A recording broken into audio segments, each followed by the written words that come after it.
Welcome to episode number 198 of the Alcohol ReThink Podcast. Hey everybody, welcome back to the show. It is good to be back with you this Friday.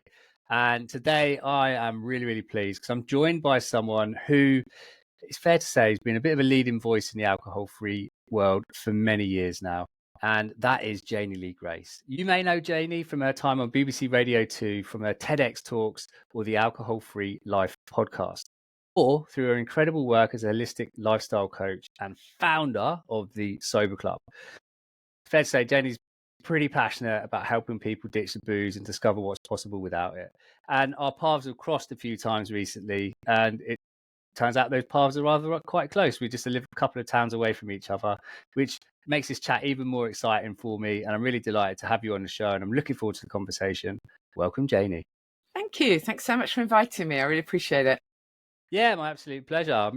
It's really cool that you're able to come along and to chat with all of us, and we'll see where it goes. Because, I think sometimes I just love these conversations because I don't even know where we're going to go. So no, we'll see. Yeah, definitely. All right, amazing. Well, look, I've given you a brief introduction, but it'd be really cool for you to perhaps kind of let us know a little bit more about yourself and a little idea of your own alcohol-free journey. Yeah, so as you kind of mentioned in that intro, I do wear quite a lot of hats, and I worked in radio for many years. I was on Steve Wright in the Afternoon for 24 years, which is a bit scary. Yeah. And before that, I was a singer. My memoir has just come out, so I've been doing lots of promo for that, which has been great fun. And then I'm also a little bit known for my work in holistic living, as you mentioned. My first book came out. It was actually 2006. So I sometimes joke that I was kind of a bit ahead of my time because I was writing about coconut oil and kale before they got their own publicists. I was kind of right up there with Gwyneth Paltrow, although far more realistic, I can tell you. So I've been doing the kind of holistic living stuff for such a long time. It's sort of second nature to me. But throughout that whole period, while I was writing books on holistic living, I was a Hay House author. I was also presenting Hay House Radio. So you could say that there wasn't really any aspect of holistic wellness and spirituality that I wasn't firmly entrenched in. I really was kind of queen of it all. Yet there I was stepping around this huge elephant in the room that was alcohol. And I just couldn't see it. For me, it was the imperfect bit of what I did. It was my little treat. And so it went on for years and years. And I talk a lot on my podcast about the fact that I was not ever at rock bottom. The expression is high bottomed, and I wish, but I didn't have that rock bottom moment. I didn't have that I might have to go to AA thing. It was just that I was a daily drinker. It was ramping up. It got much more frequent when my kids were really young, and I was super busy, and that mummy wine culture thing, it's huge.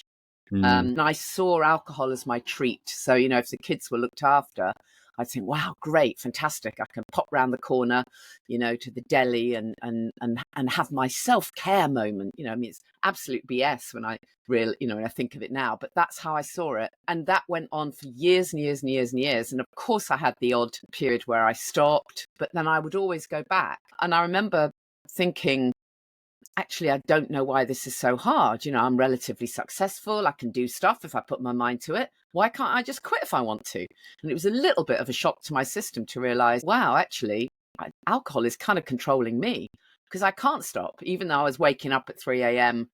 hating myself and realizing this is not authentic, by 6 o'clock the next evening, the wine witch was in my ear saying, oh, don't be ridiculous. Of course you deserve a drink, and it would all start again.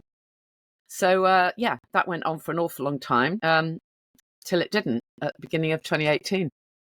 Yeah, nice. Well, we'll get to that in a minute, actually, but there's a few questions I'd love to ask about your journey and appreciate you sharing it. And I can only but imagine what it would have been like for you in terms of doing all of this other work in terms of holistic and health and stuff, but then drinking alcohol. But I was curious because you said that you couldn't even see it. Were you even aware of just how much or how bad it was for you and how No, much it no, was no, I impacting. really wasn't. No. I really wasn't. I think that's the interesting thing. I mean, I didn't think of myself as a stupid person. I really thought that I had researched pretty much everything there is to research around well-being and holistic health. But when it comes to alcohol, it's literally this cognitive dissonance thing. Yeah. I now see that programming is very real. Mind control is very real, and the marketers do a fantastic job. They do a fantastic job of selling to you the idea that if you're a stressed out mum, to feel glamorous and grown up again, all you need is a glass of something, alcoholic. And I bought into that. Of course there was a bit of me that knew this wasn't good, but every time I started to kind of go down that route, I would see another article in the press that said a glass of red wine is good for the heart.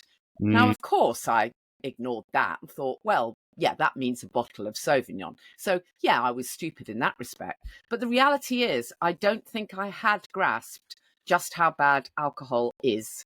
And I think lots of people haven't, actually. I don't think I'm the only daft person. I think that as I say, we're set up. We've been lied to. There's a book, isn't there? Is it Craig Beck? Alcohol lied to me, or something like that. And it's true. It lies to you. Big alcohol lies to you. They want us programmed to believe that we need it, that it's the rite of passage, that everyone does it, that it's the social glue that sticks everything together, isn't it? Commiserations, celebrations, play dates, everything in between. So I was just part of that whole system. And if I thought that it was, in inverted commas, bad, I certainly didn't realise how bad. I think I genuinely thought, well, everyone's got to have a little vice, and it's perfectly cool. I'll make sure that my wine is organic and biodynamic. I mean, what BS is that? But seriously, that was me. Oh, I'll have organic biodynamic one. Absolute bonkers. It's still poison, right? But it was an actual eye-opener when I finally was able to realise that even one glass is harmful. And that is still not a message that is put out very often in the mainstream media. No, I don't think it is at all. And all of those kind of fallacies that we buy into, like wine's good for the heart and a beer a day is good for you, like these are things that I remember hearing, because it's confirmation bias at its finest, isn't it? It's like, oh, it's okay to drink alcohol, so anything you see, it doesn't even matter whether it's true or not, as long as it supports what you believe, then you're going to go for it. Yeah, and it is part of our culture, isn't it? It is so ingrained, and our unconscious mind is kind of wired to do what we've always done. So, it's very normal that because I'd used it as a coping mechanism for so long, then obviously there's going to be a little bit of a fight going on in terms of the neural pathways. If I decide I want to stop, it's like, well, what do you mean you want to stop? Why would you do that? That's the thing that helps you feel more relaxed, or so I thought.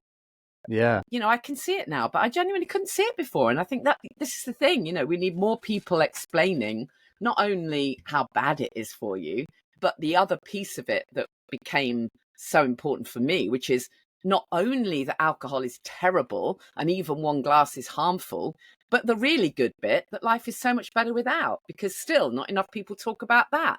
So even those people who do realise, okay, I've got to stop, they can't, because they just haven't caught sight of a better life. And if you feel deprived, you're never going to do something ultimately.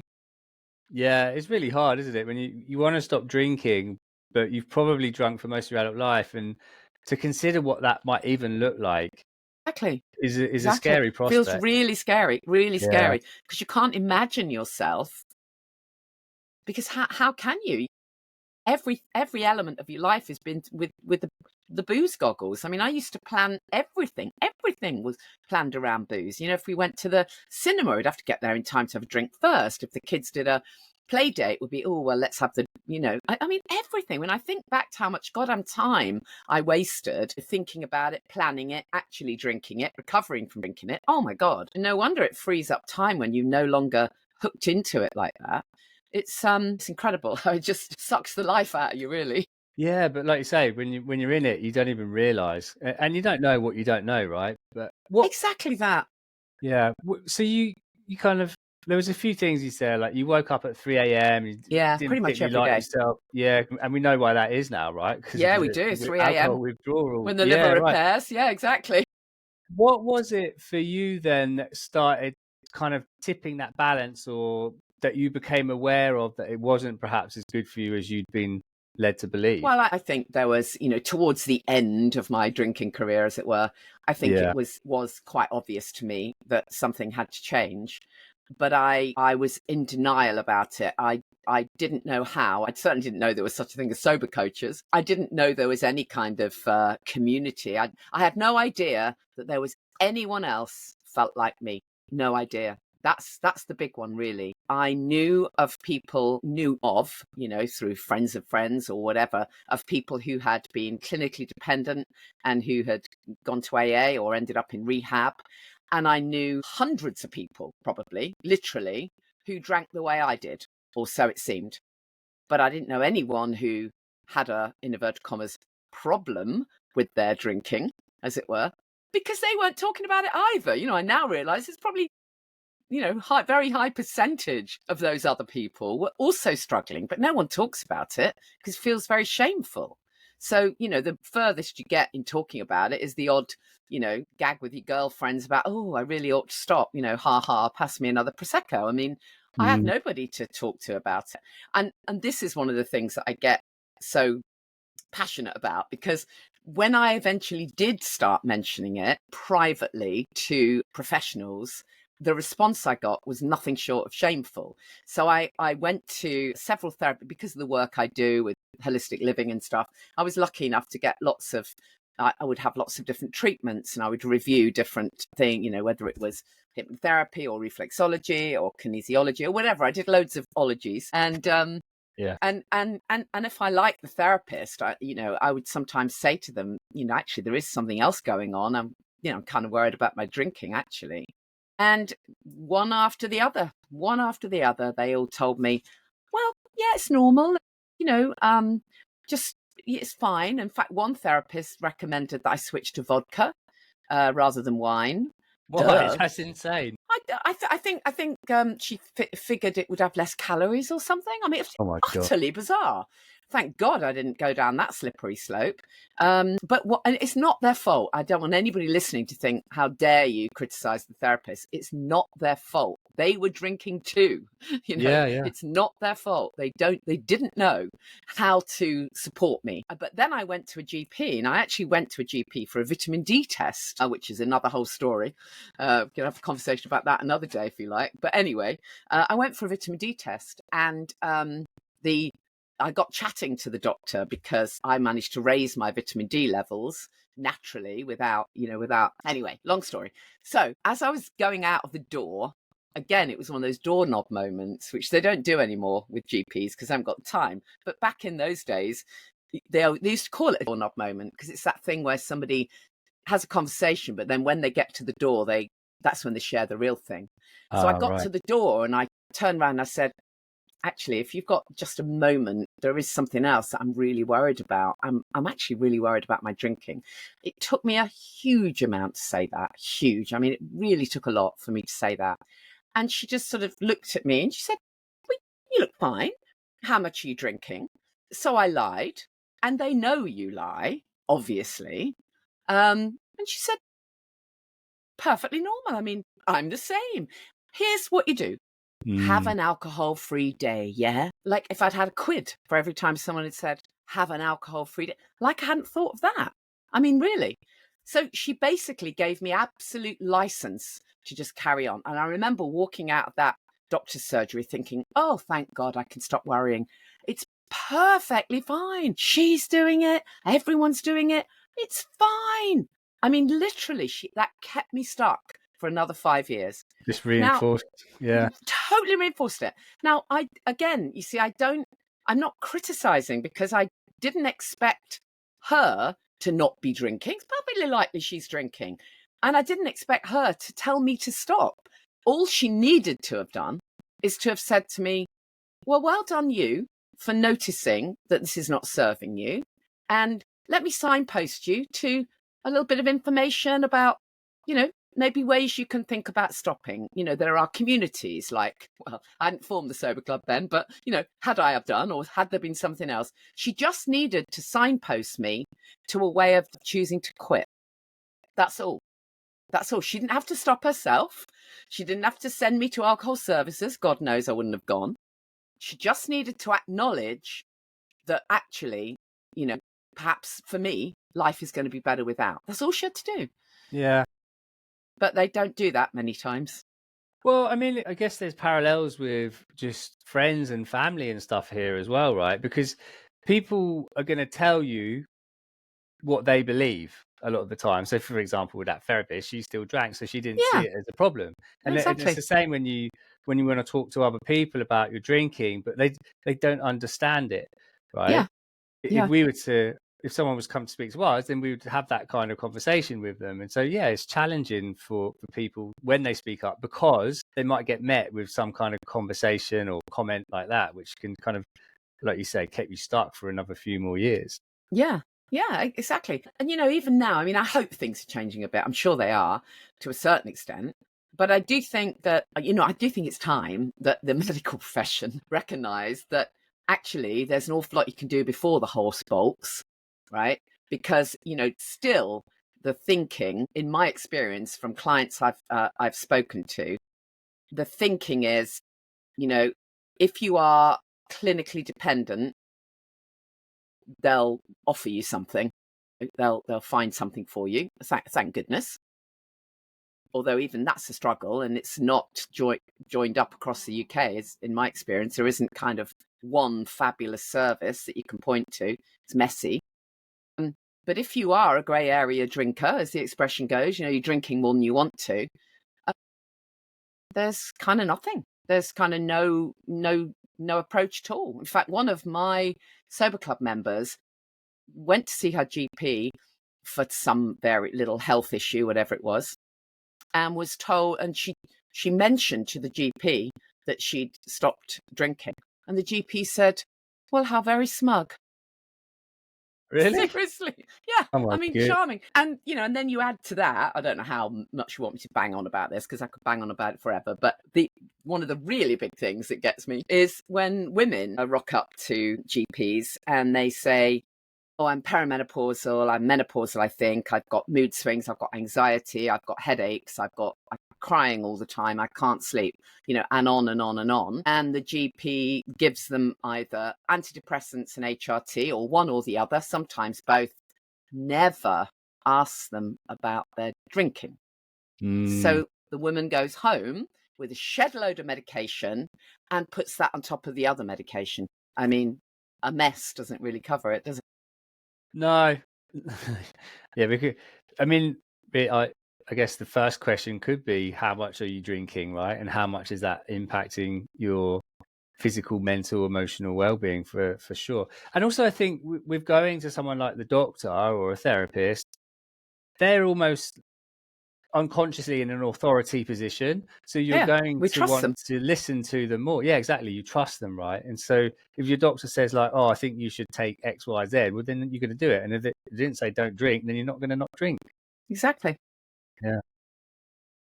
But it's never as simple as that, is it? And it's never as simple as, oh, we don't drink. I mean, it is all these different layers to it. And the fact that well, I mean, there are the women who, as I say, are given the HRT, the antidepressants, and they're still drinking. And then there are women that I've encountered who they're on their HRT or they're on their antidepressants, and then they quit alcohol, and they're doing great, and then they wonder why they are not feeling better. And why they're not getting this joy that they've heard me talk about and you talk about. And often it's because the medication needs reassessing, right? Because now you've taken something out that was in before. And if you kind of imagine what it must feel like to be inside your own body, like the brain chemistry, talk about out of whack, doesn't know what the hell to do. Is it meant to release dopamine or not?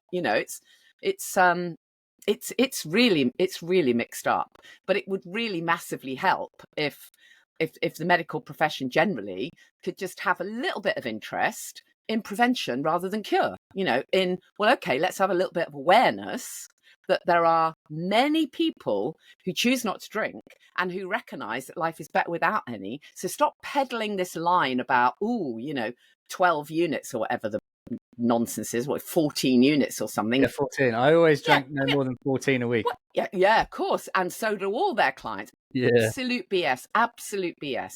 14 units when even one glass is harmful? I don't think so. It's literally nonsense. Yeah. It honestly is. Yeah. Don't get me started. Well, yeah, no, I feel like it's an important conversation, but you're right, because I work with guys who are taking pills for blood pressure, taking pills for anxiety, taking pills for depression, right?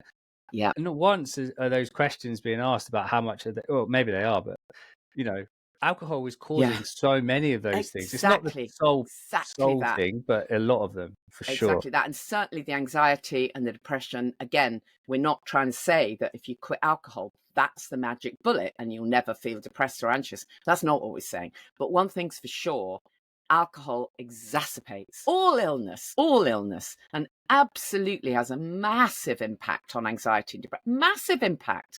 And you can't see it when you're in it. You just can't see it. And why this isn't more widely recognized, it's incredible, really. Yeah. Information, all kinds of different things. I want to slightly move away from that topic for a moment, and because there's a question I wanted to ask you about rock bottom, right? And you said you had your high bottom. Yeah.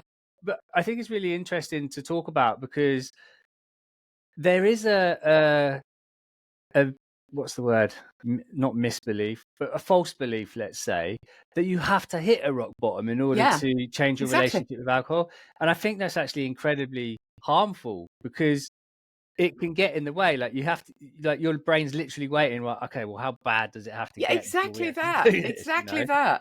Yeah, you're absolutely right. And that's what I was saying about the medical profession. They kind of, if there'll be a little red flag for them if you say, well, I can't, I'm drinking first thing in the morning, I'm not going to work anymore, I'm this, I'm that. Right, okay, red flag.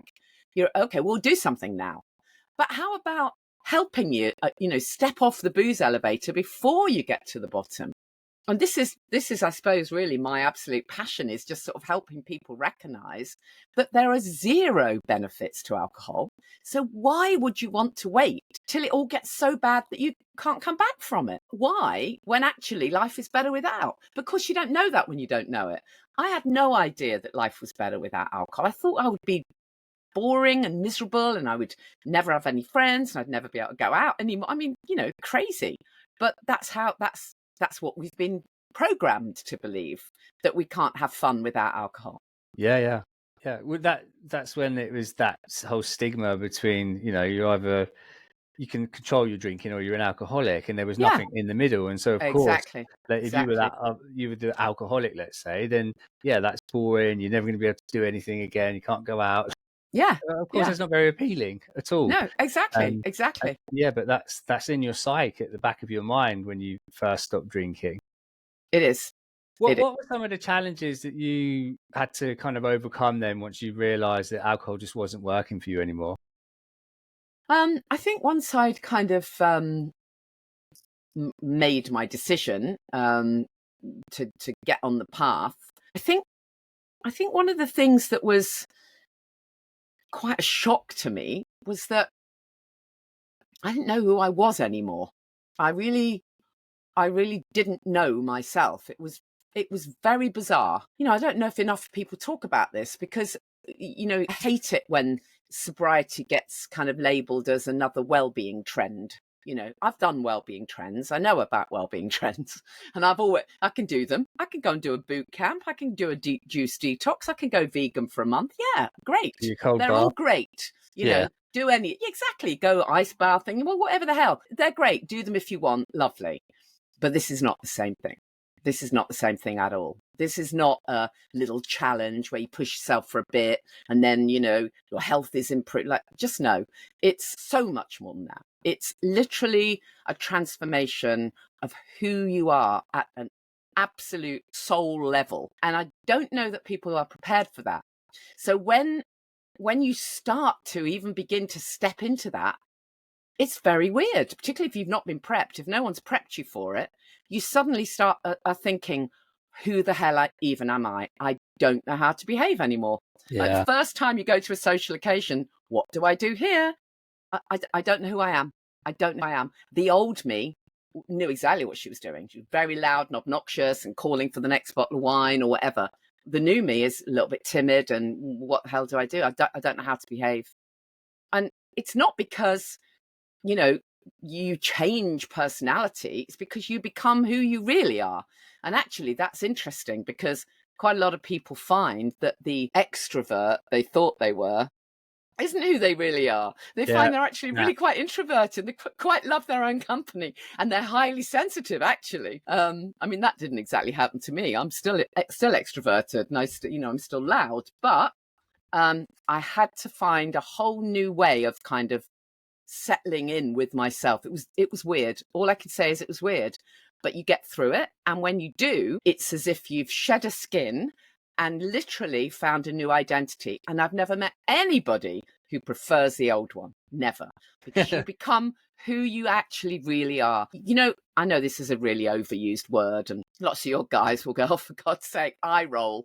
But you become the authentic you. Actually, the only word that really sums it up. You become who you really are. I think all the times before, I was always on the back foot. I was always, well, is that really me talking? Is it the wine talking? That terrible expression. And when you've quit out, when you're no longer poisoning yourself, you can actually be who you really are. And the really good news is that, sober people are much more kind, I think. Much nicer people to be around. Yeah, it's a massive transition. It's a reinvention, isn't it? It is. It really is. And this sounds so crazy when you talk about it like this, because if somebody had said that to me back then, well, A, I probably wouldn't have believed you. And B, I would have probably thought, well, it's not a transition I bloody want. Thank you very much. So I'm not going to do that. It is massive. And you can't really warn people other than, just kind of helping people recognize, just hang on in there because you will get through it. You just got to keep focusing on the end goal, focusing on the blessings. You will get through it. And when you do, life is just so much better on the other side. Yeah. I'm such a massive advocate of going out and creating evidence because in the beginning, when you don't know what you don't know, it can be quite challenging to kind of navigate social events and whatever it may be. And it turns out that I had quite a lot of social anxiety, right? But I masked it with alcohol. And I, like you were just saying, I always thought I was like extroverted, but actually I really enjoy spending time on my own these days. And I'm okay with that. But in the past, I would have made it a problem and feel like I need to be out all of the time. And so I think in the beginning, to go out and create evidence for yourself, like you can go out and not drink. You can go to the weddings, you can go to the festivals, you can go to gigs, whatever it may be. The first time you go, you might not love it. And that's okay. Exactly. Like, nothing's gone wrong. It's like I was coaching a guy earlier, but 4 or 5 times after you've done it, you're going to be having very different experiences. Absolutely. Yeah. I do think it's worth, remembering to do your prep. You have to kind of put the prep in. We know, don't we, that, well, of course, now the choice of alcohol-free drinks is massive, and that helps tremendously in social situations. So my little mantra is keep the ritual, change the ingredients. And I think if you start with that, super helpful, because as adults, we do like a grown-up drink. That's the reality. We don't want, sugary, horrible sodas and crap. We want a proper grown-up drink. Why not? So have something nice in a nice glass, but just not poison. So I think that's the step number one, is just always prep ahead, always ring the venue, find out what they've got. If they haven't got anything, take your own, because they need to get a grip, right? So take your own. And then I always, I remember in the early days, I kind of just literally pretended that I was kind of taking on a role. I just became, I gave myself a little acting role to play the part of someone who was, super confident and sober, and just get through it for the period of time, and then kind of give myself a little Oscar at the end of the night. And the first few times are hard, but then it starts to become second nature. You also start to observe other people, and that becomes interesting. I mean, when I first went out sober, I noticed some very interesting things. I noticed that, number one, not everyone does drink the way I used to, which was very interesting to me. I kind of noticed, that's interesting. I noticed that person over there has had half a glass and then keeps putting her hand over the glass when they offer her more. That's interesting. And I noticed that, lots of other people are actually slurring their words now and becoming really obnoxious, which would have been me. So you do become an interested observer. Yeah, and I think it can actually be a really powerful motivator away from drinking, can't it? Because then you start going, fuck, that was me. Exactly. Like, that's what I'm doing. But when you're drinking, you don't see it. Appreciate that at all. Yeah, you think you're not just at all. this and larger than life. I remember going to a reunion of my uni friends when I'd only been sober for a few weeks, and it was like picnic or something, and it was like an afternoon picnic. So I didn't think that alcohol was going to even feature. But by the time I got there late, they'd obviously all been drinking. And one woman that I hadn't seen in 20 years told me a little story of one of her kids. And I said, that's great, fantastic. And then we chatted a little bit more. She told me the same story again, and we chatted a bit more. And then she told me the same story. I couldn't believe it. God. By the third time, I just thought, what am I doing here? Seriously, what am I doing here? Why is this even happening? This is just, it's actually sad. It's really sad. Yeah. But like when you're drinking, you're able to tolerate it more. Yeah. Because you're just not aware of it. Yeah. Yeah, I would have been just as bad, probably. God, I dread to think. Yeah. I'm sure we've got a fair few war stories we could trade. Janey, what have been some of the coolest things that you've done since you stopped drinking? Because I think it'd be really fun to explore that, because we talk about how amazing it is to not drink, but I wonder just for you, like, what are some of the coolest, funnest things you've done? Well, I mean, oh God, there's so much has kind of expanded in my life really since I quit alcohol, which I never would have imagined. I mean, I remember the very first thing was going to a Morning Gloryville daytime rave at the Ministry of Sound. Oh, amazing. When I was 3 months sober, and I dragged along a friend who isn't sober, but amazingly, she loved, loves dancing. And so we literally got up at 5:30 a.m, trekked into the Ministry of Sound. Wow. For this amazing sober rave. It was just fantastic. And God, I remember thinking, this is actually living. This is living. I remember thinking, God, this is amazing. I would never have done that if I'd been drinking. So I love that. And then, of course, my TEDx talk was a big one for me, getting a TEDx talk. I've been a speaker for years, but I'd never done a TEDx talk, probably because I hadn't really got anything meaningful enough to share. So when I had, it was a big one doing that TEDx talk. And it was actually interesting because when I was prepping for it, obviously I knew that the cameras would be on because it gets put all over the world. So I was prepping for the camera, as it were, but I'd literally forgotten that there was going to be a theatre audience too. I'd completely forgotten there was an audience. So when I got there, it was a little bit of a shock to my system. Like, oh God, I've got to relate to the people in the room as well as the camera. So I was kind of mindful of that.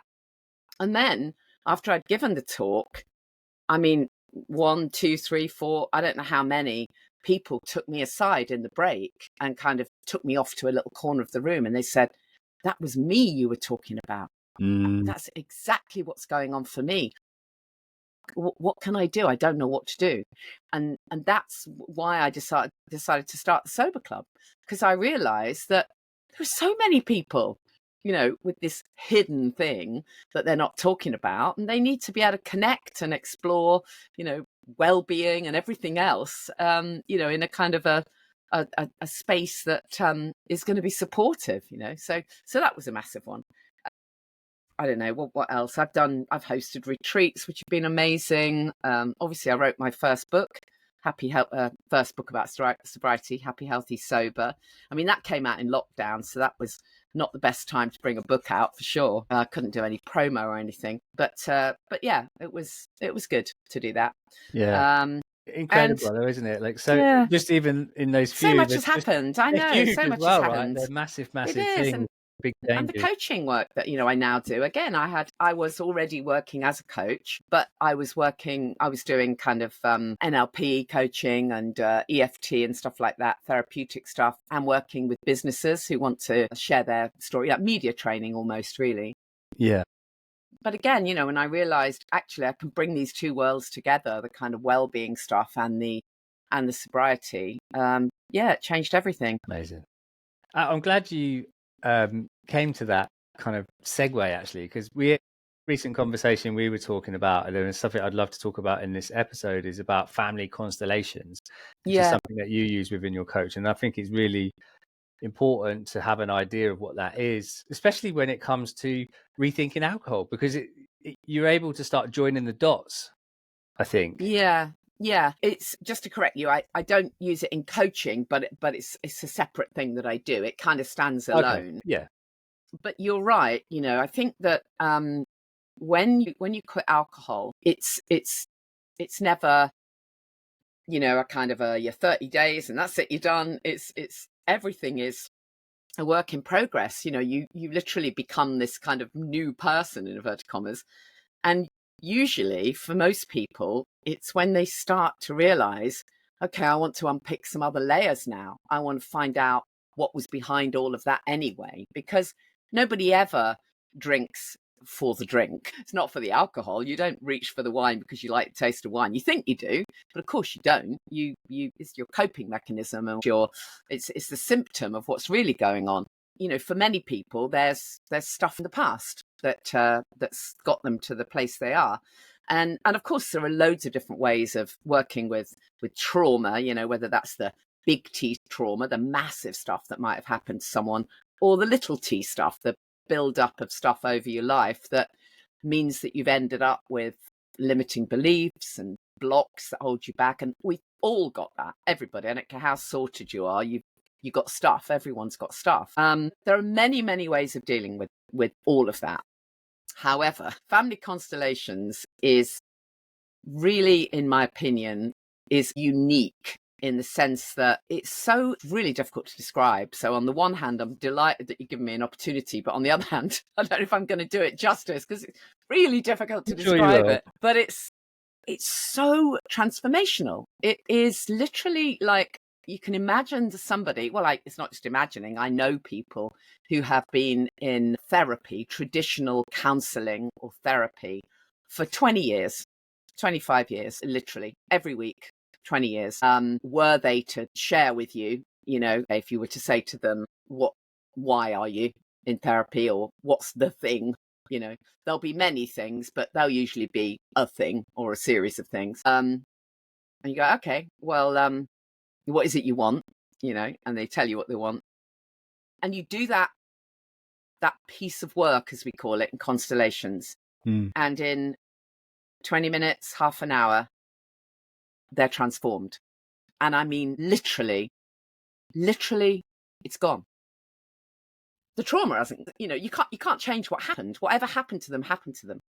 We can't change that. I wish we could. I wish we could, magically erase trauma. We can't erase trauma, but we can completely change the impact it has on us and what we made it mean.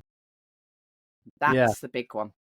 And so is it like there's a completion, right? So when you're young and let's say, for example, you're young and you're traumatized, whatever that looks like, you compartmentalize it, you shut it down because it's too much for your nervous system to handle.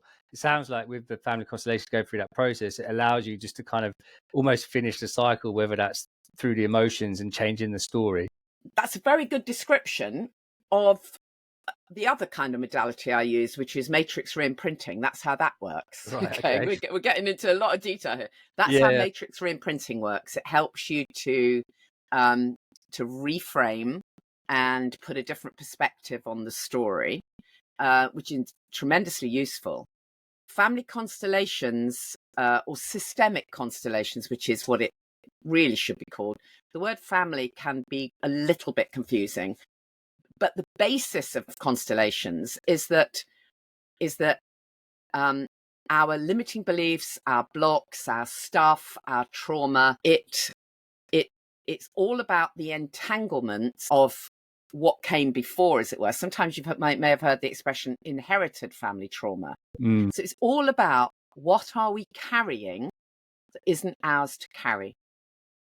So when you look back at something that happened to you in childhood, or even just your experience of being a child, there may not have been anything massive that happened to you. There will be things that you carry because they've been passed down to you, as it were. They've literally been passed on, unconsciously, of course. No parent ever says to their kid, I want you to be utterly miserable about yourself, so I'm going to, lovingly hand you this ton of baggage and so that you can think you're not enough. Of course they don't, but they pass it down because they've been given it too. There's often a whole line, there's often a whole generation of people who've passed something on. Oh, you'll always be fearful of money. You can never make any money. You're not good enough. Oh, you're not going to feel very good about yourself. Oh, you'll never feel safe. Doesn't matter what it is. It can be a whole bunch of stuff. But unconsciously, it's passed to you. And because as children, we genuinely want to do the right thing, we unconsciously carry it. But we don't know to give it back. And in constellation work, it's unbelievably powerful, where we get to see where things should be placed and we can hand them back. And when we hand them back, we are free. And it literally changes your whole perspective. It's so powerful. I really find it hard to describe. It is hard to describe. I think you've just given an incredible description, though, because I really understand. In Germany and most of Europe, psychotherapists and psychologists pretty much all recommend a session of constellations to their clients because it gives a completely different perspective to all the other stuff that you do. Yeah, it is absolutely amazing. It's best done in a workshop setting. You can do it one-to-one. I have done some one-to-one stuff, but it's great in a workshop setting. And by the way, if anyone's thinking, oh my God, I'm not doing acting work. I used to think that when I first went to a constellation workshop, somebody said, come along, just be open-minded, come along. So I went along and I remember thinking, I ain't doing any acting unless you pay me, sweetheart. But it's not acting. It's not role play. You literally stand in the field of energy, and it's incredible what that field of energy shows you. And for anyone thinking, well, that sounds ridiculous and woo-woo, actually it isn't. It's very scientifically proven, actually, with the study of epigenetics. Inherited family trauma is very real. So yeah, it is amazing. So then I trained to be a practitioner, and yeah, I absolutely love doing the sessions because, and linking back to where we were, it's really fascinating how alcohol comes into the picture. So you'll have a someone who's doing their issue, as we call it, and perhaps their issue is around, I don't know, they can't seem to find the right partner or whatever. They can't seem to hold down a good relationship, even though they've met someone or whatever, just off the top of my head. That's the current, in inverted commas, issue. But then we look back at, well, let's have a look at your family of origin. And by the way, you can do it even if you don't know your family. You can absolutely do it anyway. But let's look back at your family of origin. And then we start to look back at various aspects of facts. It's only factual stuff we look at. It's not about, whether someone was a nice person. We're looking at facts. We're looking at the important family events, the important events that shape us. Did someone go to prison? Did somebody die young? Were there miscarriages? And on and on. And often when we start to look at these family lines, we can see that one or more people were controlled by alcohol. The alcohol was very much there, and it was passed down. And often it was passed down as a mode of survival, because what else could they do? Those generations back then, they had to cope somehow, so they used alcohol to cope. So that became their coping mechanism. I'm not judging these people. It's all they had. Yeah, exactly. And there was a time where it was safer to drink alcohol than it was water. Yeah, it's so fascinating. And of course it plays a part, because the brain we've got, the bodies we've got, like they've been passed along, right? Like, absolutely, it's cellular memory, literally cellular memory. Yeah, amazing. Wow, that's really, really cool. I think if anyone's interested, definitely go check that out. Yeah, we've got a workshop in May, so it would be amazing if anyone wanted to come, because it's not the easiest thing to promote, because everyone goes, but what is it? Yeah. So, No, I get it. yeah. Where would they find out about that? If you just go to thesoberclub.com and click on events, you'll see it there. Amazing. Yeah. All right, cool. Janey, time has absolutely whizzed by today. I always find these conversations do. And just before we go, there's a question I always like to ask my guests, and that's, what does it mean to be radically human? Oh, that's a nice question.